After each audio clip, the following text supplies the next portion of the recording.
So I'll be talking about developing some accelerated forward models for both galaxies and CMB. So the works I'll be presenting are done with many people. Some of them are in the audience, so you can bug them too with questions. Uh, I mean, now I don't need to give this intro after Chris has shown like amazing plots for why we need volume and resolution. But yeah, I think the main point is that even with previous generation surveys like eBOS, it is already covering 3 or 4 or 5 gigaparsec in volume. And it's not just that. If you look at, for example, what sort of halo masses do emission line galaxies occupy, they are already occupying halos with masses around 10 to the power 12 or 11.5. That means your particle mass resolution should be pretty high. And it gets exacerbated that to do any sort of comparison with observations, if you want to use techniques like SBI, you need at least few thousand simulation, if not even more. So I think this falls probably in the realm of Argonne level computing. But let's try to see if we can develop some sort of accelerated forward models to get this kind of performance. So currently, the best kind of suite we have that can be used for SPI kind of approaches, as Symbig has already done, is Quixote. So if we take its high-resolution suite, it simulates a 1 gigaparsec volume with 1024 cube particles, takes approximately 5,000 CPU hours to run, and effectively it has mass resolution of approximately few 10 to the power 12 in halo mass.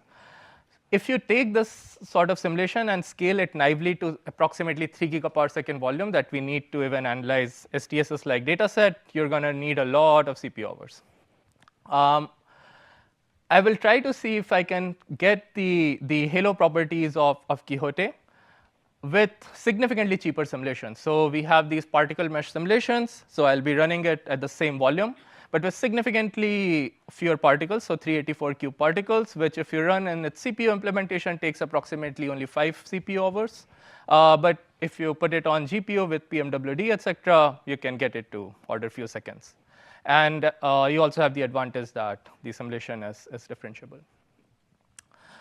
So the issue is you can't directly use the PM simulation as is. Even if you try to find the friends of friends halo in the PM simulation and try to look at the number of halos and different mass spins, you see that while it does OK for very high mass halos, for the lower mass halos, there is a significant bias. And as we saw before, the galaxies that we observe occupy are in this regime. So we definitely need to correct this thing. But the problem is even worse because friends of friends halos are not the most robust halo finder. If you try to find something like Rockstar, which is based on the phase space velocities, etc., then this particular comparison will be off even in high mass regime.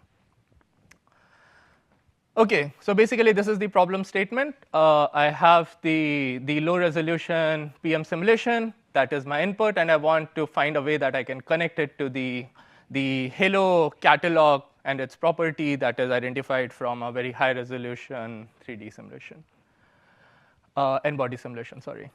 So basically, how do we do it? We go to our low resolution PM simulation and we voxelize it in approximately 8 megaparsec voxels. And then we ask this question, in this particular voxel, what is the probability of observing some NJ halos in this jth voxel, and what are their respective masses, conditioned on the environment that this particular voxel sits in. So I give it an environment approximately 100 megaparsec around it. So we break it down into its individual components. So first we try to get the probability of the number of halos that can sit in this particular voxel, again conditioned on the environment. Then what the mass of the heaviest halo is, then autoregressively getting masses of all the lower mass halos. So how we do it?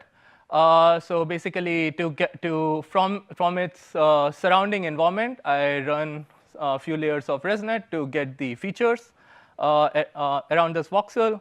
I append the cosmological parameters of this particular simulation, and this basically forms the feature set that will inform all those three essential parts of my algorithm, what the number of halos are and what the masses of the halos are.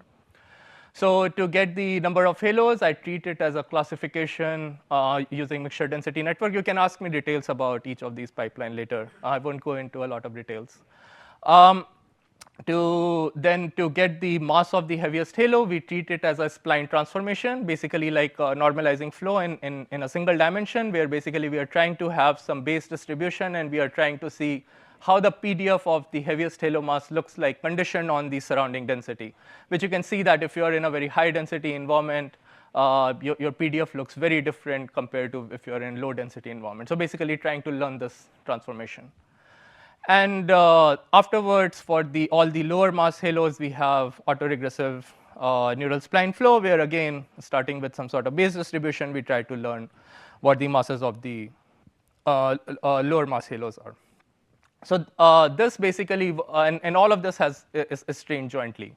So once all of this thing is trained, you can see that in the test simulation, I can just give it this particular low resolution PM simulation, and I will have all of this halo catalog with its masses. And what I can do with halos, I can also do with the same thing with halo velocities. So again, in here, this thing is a little bit incomplete, and in addition to the densities, I also give it the particle velocity. So I create the 3D velocity fields of the matter field. But basically, the thing remains the same, that I can give this as an input and try to estimate what the velocities of the halo look like. And basically, you can think of it as learning properties of any point cloud conditioned on the continuous field. So it doesn't just need to be velocities. I can also try to infer properties or other properties of the halos. So in a similar fashion, what we have also developed is predicting the concentration of the halos, and that also works well enough. But basically, once you have all of these things, you can think, you can see that conditioned on this, now you have a catalog that looks like the n-body simulation. So naturally, you will wonder how well does it perform. So basically, in here, what you're seeing is the performance of the mock catalog relative to the truth catalog in the redshift space. So like including the velocity information, etc. And what I'm showing is the power spectra monopole, quadrupole, hexadecapole, the bispectra monopoles in large scale, small scales, and also the wavelet transformation. And with the solid markers, what's shown is the Quixote simulation, the test n-body simulation that the network has never seen, and the solid line is the prediction from CHARM. And you can see that all of the lines lie on the markers, and different colors correspond to different realizations of the cosmological parameters. And this is another thing, I think Matt made this point in his talk also, but basically, because the halo formation is at max, will be informed by the environment in 100 megaparsec region, which we condition it on, you can naively learn it with this Quixote simulation, but then you can easily scale it to very large volume simulation. So in here, what we try to do is take the strained CHARM and then try to predict what the halo catalog will look like in a 3 gigaparsec volume simulation. And what you can see in here is the predicted power spectra and wavelet transformation from the true catalog and from CHARM, and you can see that both of them lie on top of each other. So basically, this gives you some confidence that you can do some sort of cosmological inference, and that's what we have tried to do here. After training the thing in the test simulation, we then try to predict all the different statistics that I showed you, put in the galaxies on top of halos, and then marginalize over all the cosmological and HOD parameters, and try to see in the what the true and the inferred cosmological parameter look like, how well your posteriors are covered, and then everything seems to work okay. So we are trying to apply it to observe data within learning the universe collaboration. And another thing I'm working on is generalizing this to different redshifts. We have also worked on treating an update on this by treating it effectively as a language translation problem. You can think of asking ChatGPT or Google Translate that this is my input PM simulation. Can you try to translate it into the halo catalog? And the way we have done it is effectively treating it in a very similar way as LLMs treat the thing. But basically, given this particular input, we try to, again, run different ResNet layer to learn the features. And basically, this forms as the conditional input to the cross-attention layer in the LLMs. And we take the properties of the halos. We basically tokenize it into different tokens. And basically, for any volume, this particular thing becomes a sentence of halos, where different tokens correspond to the properties and the 3D position of the halos. Then a space token, then same properties for the second halo, space token, et cetera, et cetera. And basically, you can just input these particular tokens with its positional encoding and try to learn the output probabilities, like very similar to LLMs do. And surprisingly, this works out of the box, more or less. This was very surprising. And in here, I'm showing the performance for the 1-point performance. And you can see that in the test simulation, the halo counts and halo masses look pretty good between mock and truth. And the 2-point performance is also pretty good if you look at the unweighted power spectra and the mass-weighted power spectra. And what's really surprising to me is that it works so well, not only on large scales, but also on very small scales, and for both mass-weighted and unweighted power spectra. And you can imagine this thing means that it's correctly learning all the probability distributions between the mass tokens, the position token. If it has put some halo at a particular location, it needs to learn that there can't be another halo below its virial radius, so it has to learn the exclusion correctly, et cetera, et cetera. So this thing is pretty nice. So we are also trying to develop this thing further to generalize to cosmologies and redshift. But basically, once you have that, like what exactly is the final dream scenario, like what would we want to have ideally is, like I really love this plot from Yuki's Agora simulation paper, where you have from a high resolution in-body simulation, you can create these sort of different maps of different observables, right? Like from given matter density field, you have the halo or galaxy field, then you can create different lensing field, thermal SZ, KSZ, CIB, et cetera, et cetera. So if you have some sort of prescription for a bunch of different baryonic things also, you can create this consistent hierarchy of different observables. So we would want to have something like this that can be generated really fast. And also, we would want to connect a bunch of these observables, right? Like you can see physically all of these things should be connected somehow in the background. So that's exactly what we try to do in this particular paper. We use we augment the baryonification scheme from Schneider and Tessier, which basically works like this, right? So say if you are in a particular high resolution simulation, you have a halo with this particular mass, redshift, and concentration. We impose the mass conservation, and we say that in the hydro simulation it will have 3 properties: the gas, the stars. So we parameterize how these things will look when some sort of baryonic feedback has happened using some generalized NFW thing. Then we solve for its back reaction on the dark matter profile. And once we have the total matter profile, we impose hydrostatic equilibrium to get total pressure. And we have some ansatz for non-thermal pressure support to get the thermal pressure. And basically, once you have all of this thing, you can imagine that once you have thermal pressure, this directly gets you the thermal SZ observable. Once you have the gas profile and the velocity of the halos, that gets you the kinematic SZ. And because you have the total matter, that gets you the shear and CMB lensing. And you can also get the X-ray observation also from the baryonic properties of gas. So we take this particular code and we try to validate it on bunch of hydro simulations. So this is validated on 200 different or around 400 simulation from this Antilles suite, varying the feedback strength very widely. And in here, what you're seeing is validation on one of the simulation where I'm showing the total matter density, the electron density, and electron pressure at redshift 0, 0.5, and 1. And each panel has 3 different lines corresponding to 3 different halo mass ranges. And all of these 27 curves are fit jointly with approximately 8 or 9 free parameters. And you can see that all of them are explained pretty nicely. So the whole code is pretty differentiable and very easy to adapt. And Dhayaa will talk later and give more details and also its validation for higher order statistics. And what does it mean? So for example, just to show you why do we want to do this. So in here is a Fisher forecast of how powerful this sort of joint modeling will be. So this is using some LSST like survey specification. And in here, I'm trying to get the Fisher forecast on both cosmological and the astrophysical parameters. And if I only analyze the lensing part of it, I can see that I get some constraints.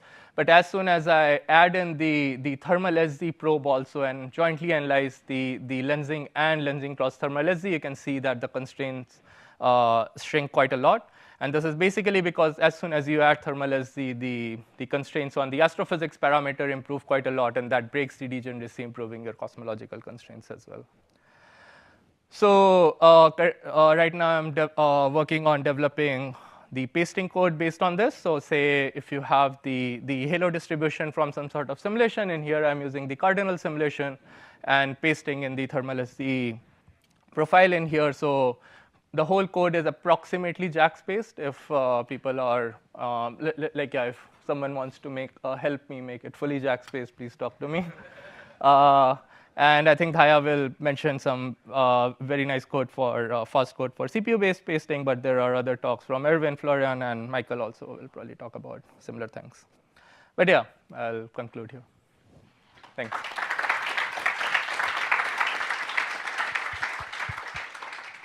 Questions for Shivam? Thank you. This is all very cool. So I had a question about charm. So if I understand, so you have this ResNet encoder, but the cosmology dependence you're concatenating after that. Can you tell us why you're sort of not letting the ResNet deal with the cosmology and you're putting it in yourself? Yeah, I sort of found that just by the distribution of the matter field, like I mean, you're right that the input thing should have information about the cosmological parameters also, but it seemed that yeah, adding this thing helped the final constraints become much better. I think if the network is very deep and I can somehow make it learn the cosmology also just by the distribution, that'll be better, and it should be able to do it in some setting, but yeah. And is this also the case with the transformer-based one? Okay. Yeah. Thank you. But that one is currently not generalized to cosmology.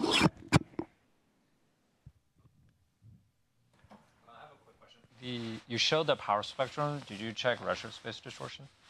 Yeah. So this is all in redshift space. So this is all monopole, quadrupole. Oh, yeah. Okay, I missed that. So you said you learned positions and velocities for the halos? Not the position in here. So in the charm, it's all voxel based. So for each voxel, I guess densities and velocities. The masses and velocities. Okay. Yeah. Did you use the same network for velocities? It's a vector instead of a scalar. Do you need to change? Yeah, no. So I just learned 3 numbers for each halo. So now it's Vx, Vy, Vz. Okay. And then condition on the Vx, Vy, Vz of one halo, now Vx, Vy, Vz of second halo. So it's just conditional normalizing flow, a neural spline flow, learning 3 numbers for each. So what I'm winding up to is, could you learn shapes of halos as well? Yeah, okay. Yeah, actually, that'll be very interesting. Yeah, we should definitely try to start with that. Yeah. He already has concentrations. Yeah. We do have concentration. So I think like anything, any scalar quantity that you want to learn about the halos can be learned. I mean, yeah, of course, we'll have to see how well it learns, but in principle, it can. Other questions? Lucia? Apologies if you mentioned this, but how much harder does it get to train if you try to go lower in halo mass resolution? So I imagine that's like another turn of another halo you need to condition against. Yeah. It does get more and more difficult because now in each voxel you will have, as you're saying, like a lot more things to condition on. So I mean, for this thing it was okay. But I think like to train for lower mass halos, we do need some sort of simulation. So maybe using your CAMELS SAM or something like that. I think like we'll have to see. We can try to change the voxel size to kind of accommodate for that, but yeah. Someone from Ken, yeah, and then. Showing the pressure profiles, but and if you're interested in cluster cosmology, I've heard people saying that in the ICM, intercluster medium, the turbulent pressure is becoming important, and we need to solve this eventually with, with either a subgrid model or doing high resolution simulations. But do you see some hints of those, inconsistencies or hints of it that you begin to see from these inference efforts? I mean, so like we do account for the non-thermal pressure support in here. So like we do have some like decently flexible non-thermal pressure prescription. For in Antilles simulation, we found that it's good enough. Like this thing is parameterized as a function of mass, radius, and redshift. But I think you're right. As I think if we are doing some instead of profiles, if we are probably just zooming in onto one particular cluster, I think there it will be more important depending upon. So if you don't include that, it does not work? This thing is important at like approximately 10 to 15% level at the outskirts of the halo, so around virial radius. If you don't account for this, it won't be good. Yeah. Okay. All right. Thanks. Time for one more quick question. Yeah, last one. For your transformer-based model, I see that you have tokenized it into integers and stuff. So are you worried about floating point errors, or do you have any numerical encoding in mind? How do you mean by floating point errors? Like in the sense, I mean, this thing is literally just taking the position of the halos, kind of gridding this particular thing and trying to see which particular bin the So thing you're falls not in. doing any position encoding? There is positional encoding. So like, in the sense there is a hierarchy in the way I'm putting in the halo. So the properties and position of the heaviest halo goes first and the second. So there is a natural hierarchy in there. So the positional encoding kind of affirms that. Okay, let's thank Shivam once again.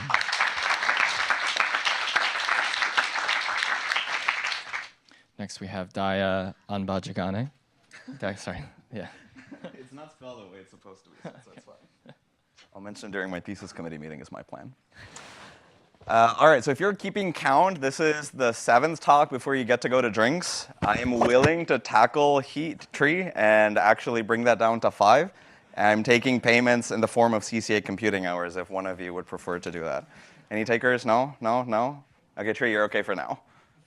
All right, so I am going to give a talk that's not really going to mention ML or AI. I'll have maybe one moment of ML at the very end, but for the most of this, we're thinking about how do we model baryons, similar conversations to what we've been having the entire week, and how do we do that in the regime of large surveys. So I'm going to repeat a question that we've been talking about for, I guess, the last 4 days, but I think it's helpful to think about them in different contexts. So this is sort of my perspective on what we're trying to do. If I had no baryons at all, some of you I think would be very annoyed that there's not many interesting things to study, but if I had no baryons at all, what I really want to do is predict my shear correlation functions, the psi plus psi minus that Chunhao talked about, and I want to do it as a function of some cosmology. That's really the only thing that I really need to do. If I want to forward model things with some simulations that have baryons in them, then let me take the a la CAMELS approach, or CAMELS approach from maybe 5 years ago where we had a TNG version of it alone. And I would vary a set of parameters that parameterize my ignorance of what the baryonic evolution is like. But one of the things that's really challenging, and Danielle had mentioned this during one of the discussions, is you really want to marginalize over the space of models, not the space of parameters in your subgrid model. And this last question is really hard to formulate. It's sort of an ill-defined question. What is even the space of models? We have many simulators that have been working for decades, and they all come with different or slightly different versions of the exact same physics that we're trying to solve for. So if you want to get a robust constraint that goes over hydrodynamic simulations, then that question being answered is one of the necessities, at least on the survey side. And so that becomes more difficult. One of the things that we've come up with implicitly or explicitly during this workshop is to think about the space of observables rather than the space of subgrid physics. And so this whole mechanism of baryonification, which you might have heard about a little bit, you heard about a lot more from Michael, is precisely doing this. So in the weak lensing space, this method's existed for about 10 years. The idea is weak lensing only cares about what is the location of a particle and how massive is it. It doesn't care about the phase of the object, it doesn't care about its temperature. It's kind of boring in that sense for a lot of folks here, but its strengths are in the same regard. And so you can go to an n-body sim that has all the nonlinearities you need. Weak lensing is always sensitive to quite nonlinear scales. And you move the particles around so that it now mimics some sort of the effects from the baryons in your simulation. So the way you can do this is parameterized in a certain way. There's a displacement function that's very important. I'll mention how we compute this, but there's some assumptions you can make about profiles that go into this piece. But the name of the game really is go to every halo in your simulation, look at the particles that are around it, and displace those particles in some set way. If you believe that your model needs to needs to account for AGN, then you move all the dark matter particles further out, and if you have no AGN at all, then maybe you want to move everything inward. So it's a very simple to understand model. You're just displacing things. And as I mentioned before, this method has existed for quite a while. It really started from Oral's work. It might have been around even before. I think Roman had some papers earlier, but Oral's work is really when people in the lensing community started adopting this. And the stuff I'm going to be talking about is really just building off of what already exists there. And there's a lot of observational constraints that have been happening as well. One of the niceties of this model is it's still physically connected in some manner. And so you can use it for a KSZ measurement or a weak lensing measurement or just doing galaxy cluster scaling relations and can very nicely connect across all of these scales. The KSZ one is what Alex Amon talked about on Monday. All right, so the model is very nice because it only requires phenomenological inputs. It's not really asking you to specify the microphysics of something. So you can kind of circumvent the difficulty in phrasing and answering that question about what is the space of microphysical equations that I should define. So the main inputs you need are some assumptions for what the dark matter distribution is around a halo in a DMO simulation and what the matter distribution looks like in a full hydro or baryonic simulation. In the DMO case, we should know what this is. We've studied it for 30 years now. So it's just a simple NFW profile and then a two-halo term, and you're good to go. This works to percent level. In the hydro case, there's two main components that you need to add. The first is the gas component, which is quite extended, and then this collisionless matter, which tells you something about how the dark matter has responded to these other baryonic components. It's just dark matter plus some relaxation is really what it is. The stellar distribution for the types of measurements we're going to be making will not really matter for weak lensing at least. So this is what you want to do. In practice, you're going to go to the location of every halo above some certain mass scale that you can set, and you're going to displace the particles around it. And the displacement function depends on mass. It depends on redshift. So there's some evolution that you can bake in. And you do this for every single halo that matters. And you get a field that now includes the effects of baryons in it. And there's a bunch of parameters. So Shivam didn't show this plot. This is from his parameterization that we've adopted. This is the exact same model that he has. And there are a good number of parameters that are in here. A lot of this are from the Schneider paper and then adding some on to fit the exact profiles that Shivam was finding. A lot of these are gas-related parameters. There are one or two that are star-related but still react onto the gas. So if you just did a weak lensing analysis and you freed all of this, you get factor 3 or 4 worse constraints, and that's not really what you want to tell an agency. That you built a model and you get factor 4 worse in sigma 8. And so what are some ways that you can start to constrain these pieces? If you go down to smaller scales and open up all of these parameters, most of the constraining power goes into just this. So you're not really getting any cosmology out of it. And so one of the nice things you can look at, so we've had some conversations during the discussions about what other observations can we use. And in the context of weak lensing, a lot of folks, Shivam included, have been looking at the SZ as a good probe for doing such things. So in this model, I've said so far that you need some prescription for where the gas is. You need some prescription for where all the matter is. And if you think about what a pressure profile is, it's just telling you what is the gravitational potential that a gas is fighting against. So you already have the things you need in order to get a pressure profile out. So you make an assumption for hydrostatic equilibrium, you get a very simple pressure profile out, and then you can add some non-thermal prescriptions to account for the fact that there are other things that happen in a halo. Cosmic ray pressures, turbulent pressures, and so on.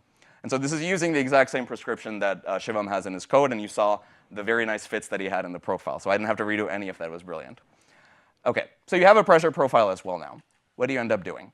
There's sort of a scaling challenge that we have to deal with as well. So weak lensing, we've been doing a number of simulation-based inference right now. A lot of our friends from Switzerland have been leading that charge, and a number of them are here right now.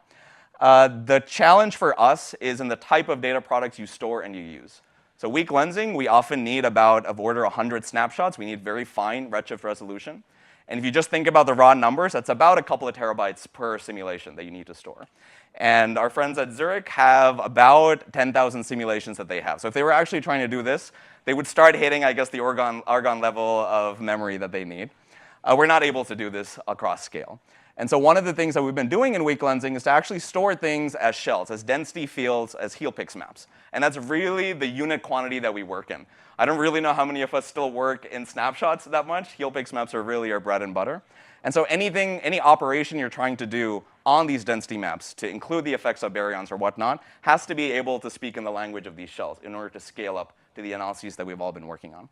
So this has existed before, but we added a number of modifications to this to account for things like the exact thickness of the shell, the window functions, some technical things that I'm not really going to go over in much detail.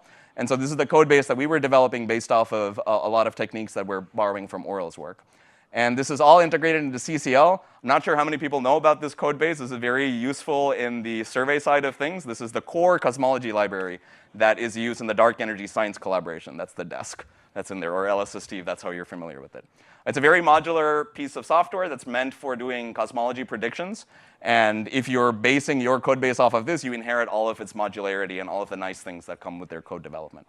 And so you can very quickly swap out different profiles and check different effects. So I've bugged a bunch of people here in the past about looking for cosmological shocks and done some work in different surveys on this. And so you can very quickly check what is the effect of these types of large-scale features in a gas field, and how does that affect the lensing. And it turns out it does. You shouldn't be concerned about this, but this is just to show that it's very easy to include these types of effects in a baryonification method. All right, so at this point, let's take stock. We have a density field that I got from an n-body simulation, a halo catalog from that same simulation. I have some way of getting a baryonified map of the density field, which is what I want for my weak lensing.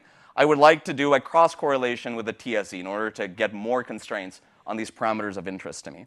And so for the TSE case, you just do a very simple profile pasting. It's nothing super sophisticated. You can add particle-based information as well, and we're working on some piece of that. But Michael has a very sophisticated method that he'll tell you about in a bit as well. All right. So this plot, I don't think you're really meant to see this, to be honest. This is just to show that we've done validations, because I guess Shivam said I did, so I have to show this plot now. The buzzwords that I'll tell you is we validated it for the moments of the field. So you take the density field and a pressure field in a simulation. This is for TNG. And you check how well does the model reproduce the hydrodynamical predictions from TNG. And you do this for second, third, and fourth moments. Those are the different panels. It might be a little hard to see. And then the different sets of plots are for different redshifts. The main takeaway is that most of the lines are within the gray bands. And so we think the model is accurate to about 10 to 50%, depending on the statistic you're looking at. The main limitation here is just TNG. I know people have been complaining about 25 megaparsec boxes, so I'm here to stand and complain to you about a 300 megaparsec box, unfortunately. For some of these statistics, there's about one merging cluster in TNG that dominates. That's a lot of the peakiness that as you go to small scales. There's about one halo giving you 80% of the actual emission that you see. All right, so we're redoing this with flamingos now, so we've seen some positive results, and we'll hope to put that out soon. But right now, the method works to about 10 to 50%, I would say. All right, so at this point, we had a bunch of simulations that I had run for very different reasons to study primordial non-Gaussianities, but it's really just a rehashing of Quixote, which is to take the Quixote box and then run it with a light cone making code to actually get heel-pix maps to actually make lensing. And so this is actually hosted at Flatiron. Paco was very kindly able to host this for me. I think his exact words were, "It's a couple of terabytes. We're not going to see it. Who cares? Don't worry about it." It's a lot for me, but thank you. So these are mocks. Basically the same as Quixote, the exact same initial conditions. You can match halos one-to-one if you like. And we're using this to forecast and see this baryonification piece that we have. How well does combining the lensing with the SZ actually work in that context? So I'm going to show you two contours and leave you with that. These are looking at constraints on a number of parameters. You see cosmology on the bottom, omega m sigma 8, and then a couple of parameters that parameterize the baryonic corrections. MC tells you something about the gas slope. Theta ejected is how extended is my gas profile, so something like a feedback parameter you can think. And then mu theta ejected is just the mass dependence of that. The main thing here is there are different colors that tell you if you use only a lensing statistic, so second and third moments using just the lensing field, using just the TSE field alone, or some cross-correlation of the two. And so the blue and purple are kind of all over the place. They're quite wide. There's not much of a constraint. If I blew this up, you would see there are constraints in specific degeneracy directions. But the moment you go to the green and you combine things, you can now see very nice contours that show up. So there's dramatic degeneracy breaking in this space as you start including additional probes, because the sensitivity is quite different. And as you combine everything together, you get quite a nice set of constraints that you can do. There's 3 parameters here. In reality, if you remember the box, there's about 11 parameters in total. So there's 8 that I'm not showing. I'm just showing a couple for brevity. All right, so this plot here is showing you something that's quite nice to think about, which is let me take an LSST type survey. Let me forget about baryons at all and say I know them perfectly, and let me model down to the entire range of scales that I think I can measure. And if you do that, you get the black lined, the unfilled contour, which says lensing only. And now you can add the TSE and extend your baryonification parameters to have more and more and more. And you find that even for some sets, like the blue one, which has about 5 parameters, your constraining power doesn't actually go down all that much. So even though you've added quite a number of parameters, the TSE is able to constrain those sufficiently enough that you don't lose too much. You can kind of overboard it and go with 11, which is the green, and you still lose some constraints, though in specific directions. The SA direction is the diagonal here, but you lose some constraining power. The other direction, not as much. But we found in some cases that all the 11 parameters that were in Shivam's work might not actually be necessary. There's a lot of redshift dependence you don't gain as much sensitivity to in an analysis like this. And so overall, you're still able to remove or induce quite a bit of flexibility in your model, and you're not really losing constraining power that much. If you made a forecast for LSST in some proposal, it's still probably going to hold as you include baryons, which is pretty nice to see. All right, so just 2 quick things at the end. Shivam always recommends I do this, so I listen to him. Listen to Shivam if you get the chance. This is about 30 lines of code that are needed to do most of the things that I showed you before. This is a pipeline that we've been working on. There's a number of people in DES and other surveys that have been looking for an easy way to do baryonification in their methodologies. And so there's about 4 lines each for reading in things, for defining profiles. It's very straightforward to change profiles as you would like because we're inheriting the modularity from CCL and from the DES code base. And finally, this is all online. The one moment of ML that I was going to give you that Shivam and I talked about right before is it's not an acronym, but you can ask a generative model what the acronym should be. And so baryon 4 just read out as baryonic augmentation for resolving yield and observable nonlinearities and forecasting and optimizing realistic galaxy evolution. That's not the acronym, but if it was, that's probably what I would have to pick. So this is online. Take a look. A number of these links you will not be able to access, but they're all examples for very easy ways to show a lot of the plots, or very easy ways to reproduce a lot of the plots that I showed you. But I think that's everything I have. Thanks for your time.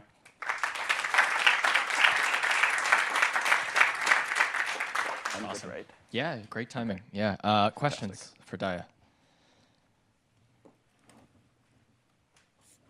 Adrian? Yes, Adrian. Cool. So at the beginning, in your introduction, you motivated the need for being robust to many different kind of hydro models.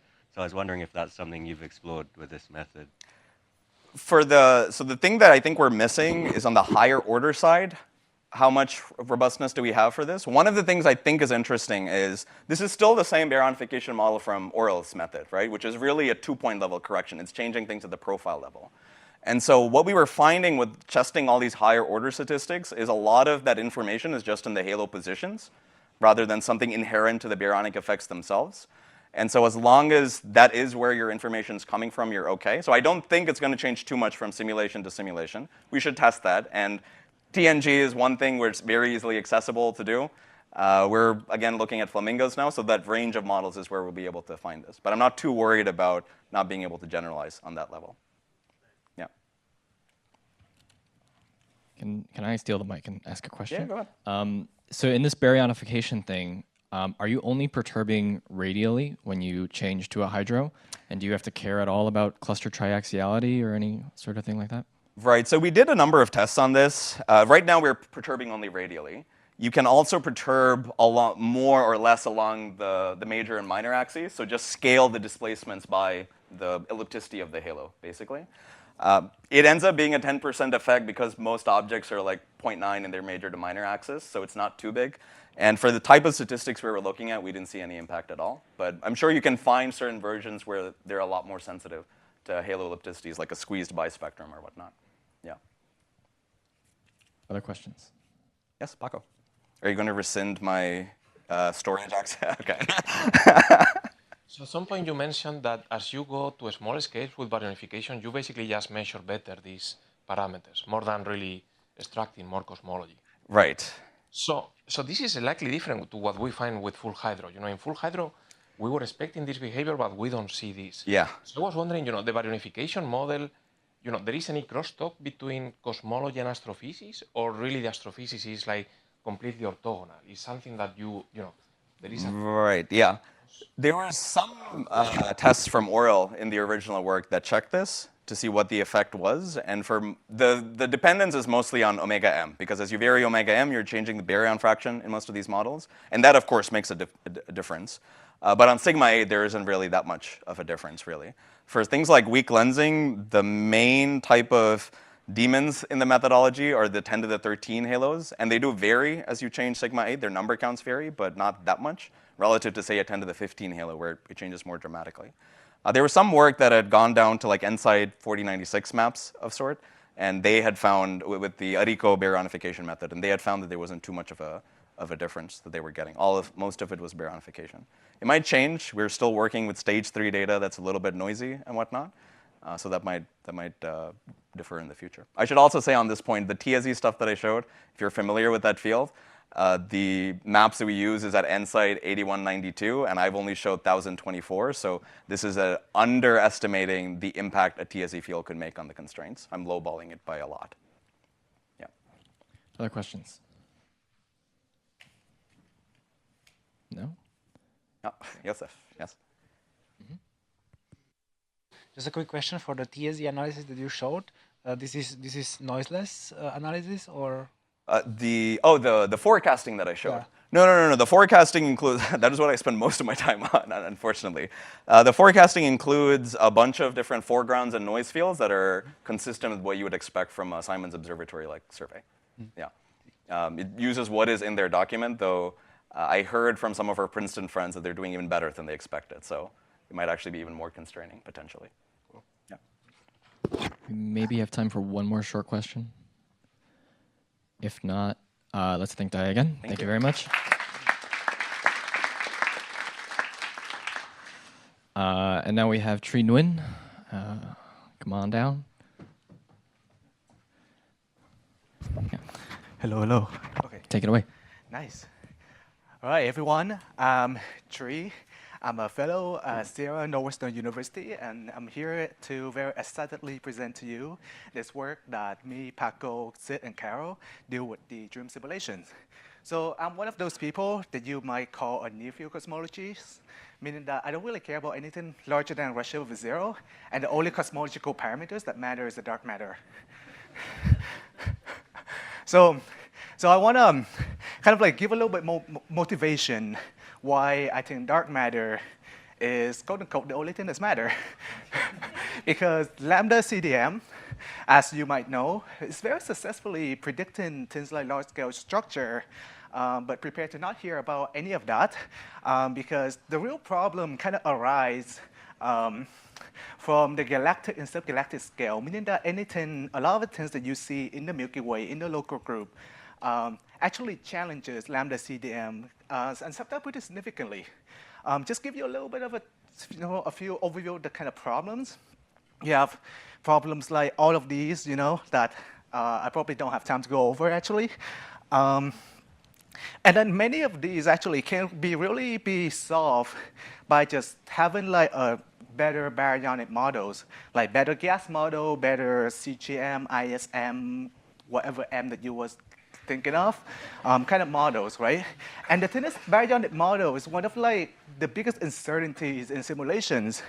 And you actually don't really know if baryon models can actually fully solve all of these small-scale challenges. And in some cases, they do. In a lot of cases, you just don't really know, right? And sometimes observational challenge that can be very difficult, right? If you try to look for like an ultra faint dwarf galaxies, like how many stars are you gonna have? You're gonna have like what, 20 stars? Like look, take a spectra of those and get like kinematics of those, right? And even if you don't really care about what dark matter is, dark matter affects pretty much everything, right? Like if you have models of cold dark matter, it's give you a very different universe. You have a model of warm dark matter, is wash up all the small scale structure, give you a very different universe too.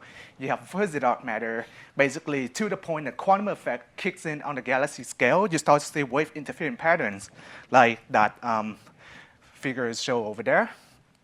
So with every dark matter models and every parameter in that models, you have a slightly different universe. And the dark matter parameter space can be extremely, extremely vast, right? Here, I only list particle mass, self-interaction, which could include it whether the interaction is velocity dependent, whether what's the cross section is, or like whatever like fancy particle physics thing that particle physicists can come up with. So if you want to explore, how observable properties change with galaxies, over like different dark matter models, over different baryon models, one thing you can do is you can run, millions and perhaps billions of hydrosim, each of these, different models, and you can immediately see the problem with that, right? So like even with like CCA computational resource, if you're trying to do this, you're going to be like public enemy number one of SCC. Like they will not like that. You will also like you don't have the storage to do that, even if you have the money and computational time to do that. So perhaps one of the better way to study galaxy formation and to study, all of this is to just run n-body dark matter only simulations and trying to paint galaxies on top of these halos. And there's a lot of techniques that can do that, right? There's halo occupation distribution, HOD, sham and semi-elliptic models. But the thing is, all of that does assume some kind of assumption, some kind of underlying equation and distribution. And what I'm very interested in is to find a way to non-parametric model everything. So if I give you a very oversimplified models of a halos that's going to make a lot of people mad, is that the halo is that you have a halo, you have a central halo and satellite galaxies. And what I'm like pretty much not showing and like everything that's missing here is like the entire gas component, right? The entire CGM surrounding each of the galaxies, everything that surrounded this galaxy are missing. But let's stick with this very, very oversimplified models for now, right? So for each of these simulation parameters, what I want to learn is I want to learn this conditional likelihood. What's the probabilities that this halo with these certain parameters exists given all the simulation parameters? What's the properties of a central? What's the properties of their satellite? And you can model all of them jointly, and you can model all of them kind of like factor them out like the way that I'm doing it here. And today I will mostly talk about the satellites. So can machine learning actually solve this problem?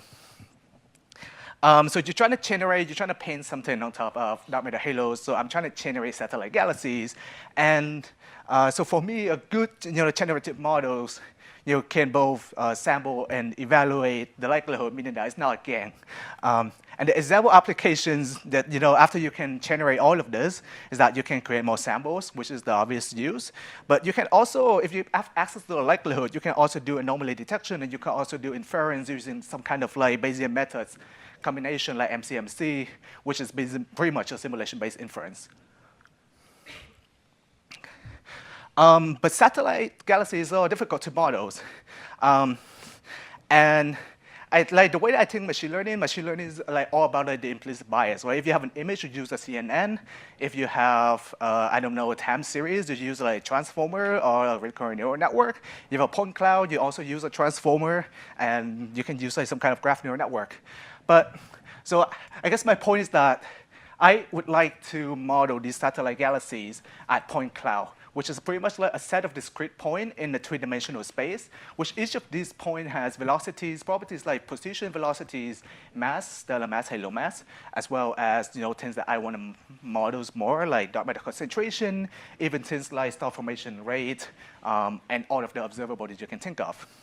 So if you take the dream simulations, which Paul and Jonas introduced to you yesterday, and you take like one of the each of the samples, and you check the parameters of that. So this ASN1, which is the supernova wind energy in the TNG models, and you kind of like plot all of the positions, all of the coordinate of the satellite galaxies as a point cloud, and each of the point here, the size corresponded with like the stellar mass.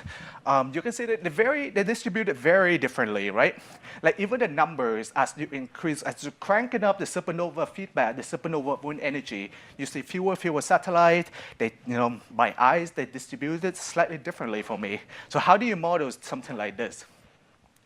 And also like But the pros and cons, like before that, the pros and cons of modeling satellite as point clouds, that if you try to model things as point cloud, you don't have to do with binning.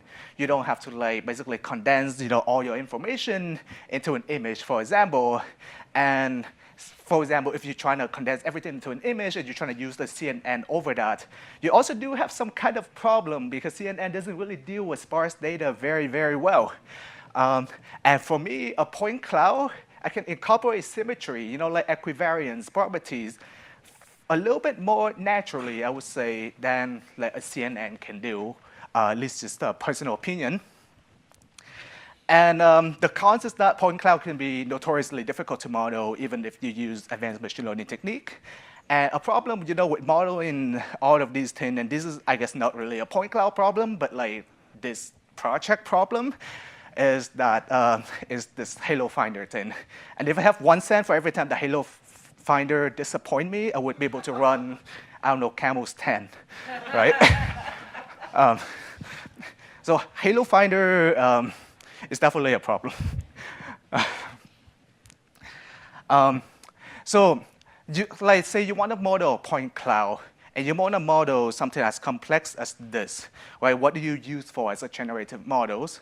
You can use normalizing flow, and you do something like recursively model things. I'm pretty much a fan of that.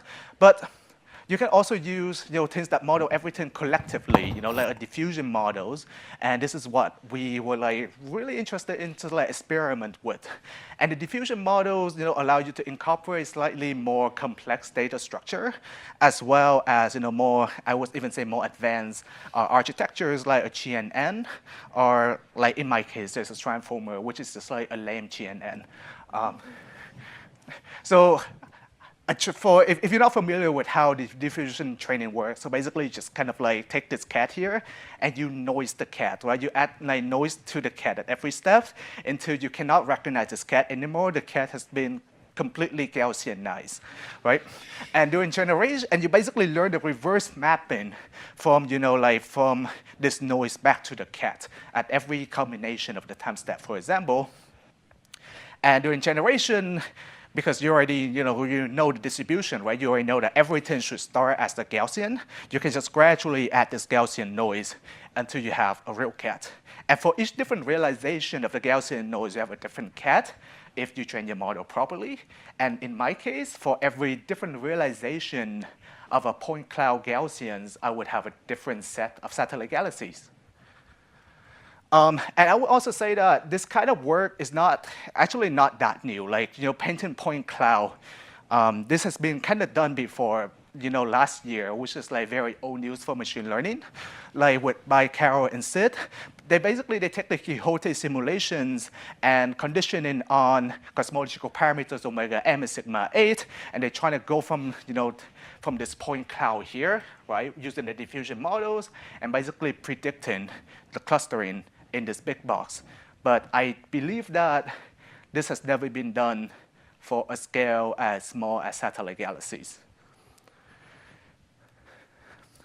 So I won't go over dream simulations too much because I think Paul and Jonah has said it very, very well, and there's no way I can say it better.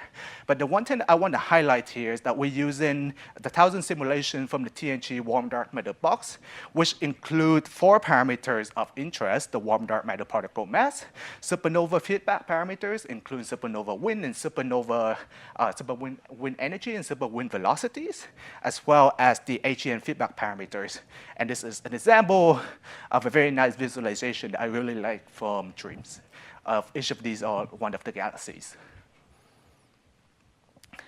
And I guess the thing that I want to get out of this slide is that if you try to generate things and you want to capture things like halo and halo variance, it's very important for you to make sure that the initial condition is, is handled properly. If you take the same initial condition, you just vary the cosmological parameters, you would not be able to capture this kind of variance. And the zoom in procedure that the TNG warm dark matter suit in dreams is kind of taking care of that very perfectly. And these are the range of the parameters that I'm interested in. If you have any question about these parameters, I can probably answer them after. So this is the framework that we have, right? We have the input, which is these 4 parameters. And let's say also, because this is a satellite talk, I also have given some kind of halo central galaxy properties. And here's the masses, some kind of velocity offset between the halo central galaxies, dark matter concentration, and numbers of halos or anything like that, right? And then I can fit all of these properties plus these 4 simulation properties into the diffusion models, which is a transformer, and predict n number of satellite galaxies, as many satellite galaxies, as many subhalos that I want. And for each galaxies, I predict the positions, velocity, dark matter concentration, as well as the mass. And then if you want to predict the entire package, halo, central, satellite, you can basically just add them together. But what I didn't really tell you, because I don't have time to, is this part where we do also have a normalizing flow to kind of like chain everything together. So in this way, you can just start from like the input parameters of simulations. Using the flows, you can generate all of these halo central galaxies, and then you can chain this model together to create the satellite, and then add everything together to create the entire halo central and satellite galaxies. So this is an example of the visualization of the reverse diffusion process. With the diffusion, T equal 1 is like the noisy data, the Gaussian data, the Gaussian cats, the Gaussian satellite galaxies. And T equals 0 is basically your real data, right? And this is like each of these points represent the satellite galaxies, which the mass scale with the stellar mass. So for each time step, right, so you can see that when you go from T equal 1 to T equal 0, the model started like trying to converge more and more and more into a very more stable condition, like configuration. And you can do a little bit better. You don't have to like just look at the point cloud data. You can take the mass. You can take all mass concentration, and you can plot them as a function of a time. And you can kind of see that they do converge to like a more sensible distribution, and all of this relation kind of converge to like the more relation that you're familiar with. But this is just one example. Next, I want to show you just some statistics to see how things match statistically. Actually, no. First, I want to show you more samples. And this is the example of just changing the parameters. And this is the simulation data that I showed you before. And this is just the example data that Nihat created. And here are the actual statistics that I'm showing, where each of these lines like a bin of the warm dark matter mass. This is the the stellar halo, the satellite stellar mass function. And because I can generate any realization of galaxy and as many numbers as I can capture both the mean and the spread. And the spread is very important. So the band is the emulators, and all the data pointer error bar are the mean and the spread of the simulations. And I can do it for stellar to halo mass relation, and you can see that it's capture everything, I would say, almost perfectly. And this is variation with warm dark matter, right? Or things like concentration mass relation.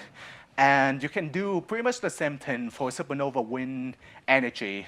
And actually, you see that everything lines up too. Though I would want to point out that the depressing thing is that at least with the TNG models, this range of ASN1 is like everything here that I say is way more sensitive to it than warm dark matter. So good luck constraining warm dark matter using stellar mass function. But what's really interesting is that we are also able to somewhat capture like kinematic statistics, like all of this distribution here, which this is radial distance from the host, right? So Saga has a version of this, even though it's projected. I don't think it's particularly difficult to just assume some kind of projection and trying to calculate the same thing. I can calculate pairwise separation, pairwise velocities, even though if you plot this, you won't really see the difference, but there's definitely a little bit of systematic that we couldn't really capture, but I think it's small enough that it's probably not going to be detected at survey level anyway. As well as the velocities, pairwise velocities, then what's interesting for me is that this is my model, but the peaks are not the same. This is the moving into each other's peak. This is the moving away from each other's peak. So the models definitely be able to capture some kind of very intricate statistic of the velocities and the positions. And yes, and I will show this. And because the previous slide is a bonus slide anyway, you can ask me if you want. But yeah. Thank you. Great timing.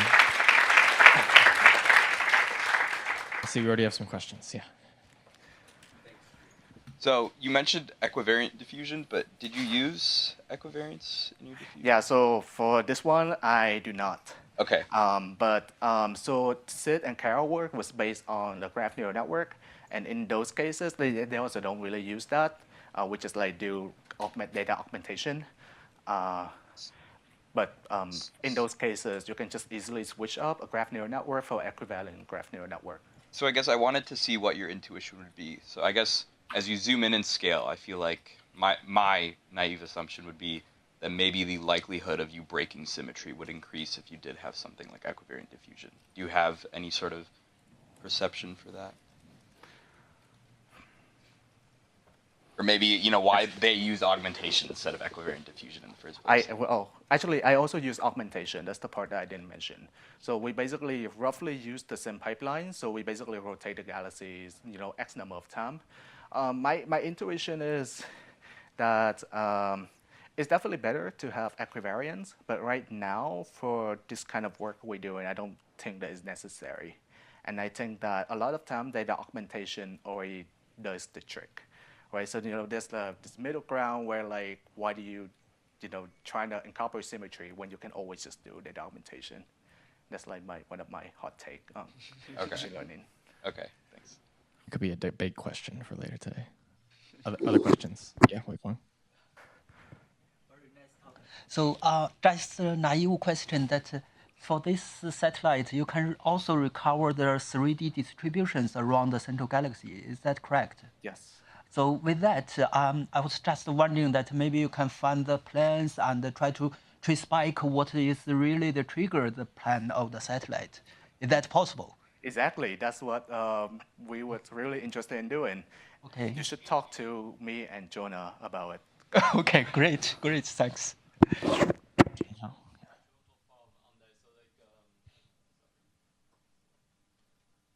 So like, does it only is your maze only work on one snapshot, or you actually connect the evolution? And then the follow-up question is, can you also predict the peak property of the subhills? Yeah, so right now, all of this I only train on snapshot equals z equal to 0. I don't see why you can add redshift as also like a conditioning, like features to the models, right? I guess like one of the like for now all my application is like as redshift is equal to 0, so that's why this is only care about z equal to 0. There's a lot of things that I would see done with this model, including, like doing it on large scale structure or doing it like kind of like use it to almost like creating some kind of like coin, like toward the past. But I just haven't had the chance to do them yet. But if you're interested in using the models, the code is public. Okay, I think we're out of time. Let's thank Tree again.